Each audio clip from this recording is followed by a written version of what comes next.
Welcome to The Explainer. Today, we're going to deconstruct a single, incredibly powerful verse from the Quran. It poses this really profound thought experiment about our most fundamental senses and asks us to think about what their absence would truly mean. Okay, so how does the verse begin? Well, it doesn't just start with a simple statement. Instead, it hits you with a direct challenge. It presents this big what-if scenario that's really designed to make you stop and think about the reality you probably take for granted every single day. And there it is, right at the outset. This is the core question. The verse immediately confronts us with this hypothetical loss, stripping away the two main tools we use to perceive, to navigate, and, to just interact with the entire world around us.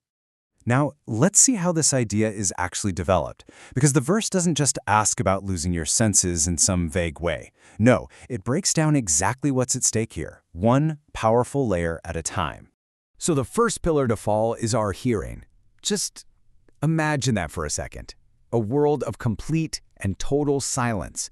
The ability to hear a loved one's voice, the sound of music, even a simple warning of danger. It's all just gone. That's an instant and profound kind of isolation. And then, after establishing that total silence, the verse suggests taking our sight. So all of a sudden, you're plunged into complete darkness. It removes your primary tool for navigating the physical world, for appreciating beauty, and for just seeing the path in front of you. Now, this is where it gets really interesting, because the verse goes beyond just the physical. This isn't just about sensory deprivation anymore. It talks about a seal on the hearts, which is this powerful metaphor for losing the actual capacity to process truth, to feel empathy, or to have any kind of understanding. It's describing a total internal shutdown. So after establishing this state of just absolute and total helplessness, you're physically blind and deaf, and you're internally sealed off from any comprehension, that's when the verse delivers its core challenging question.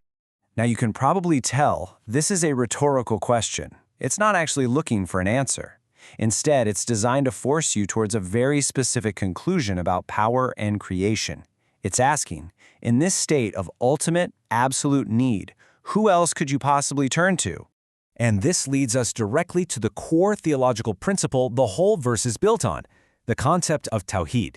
It's this idea that the power to grant and to restore such fundamental and intricate gifts like sight, hearing, and consciousness, well, that power can only belong to a single, unique, all-powerful creator. But wait, the verse doesn't actually end there. The final part takes this really sharp turn, pivoting away from the intense hypothetical scenario to a direct and honestly kind of startling observation about human behavior. So this line right here highlights a key theme that runs through the text. It's this idea that the evidence, the guidance, the signs of this creator, they aren't hidden or difficult to find. Quite the opposite. They're presented clearly, over and over, and from a whole bunch of different angles. And when you put it side by side like this, the verse's final point becomes completely unmissable. It sets up this really powerful paradox. On one side, you have what's described as clear, repeated communication. And on the other, you have this persistent human tendency to just disregard it or turn away. So let's just quickly recap the journey this one verse has taken us on, right? It started with a deeply personal, hypothetical loss. It used that feeling to show our complete dependence. Then it built a theological argument for a sole creator. And finally, it wrapped up with this powerful observation on the human condition. And that really leaves us with this final thought. Beyond all the theology, the verse is also just a powerful invitation. It's asking us to stop and consider the very faculties we use to perceive the world. Faculties so fundamental that we basically never think about them. And to maybe find a moment of profound reflection right there.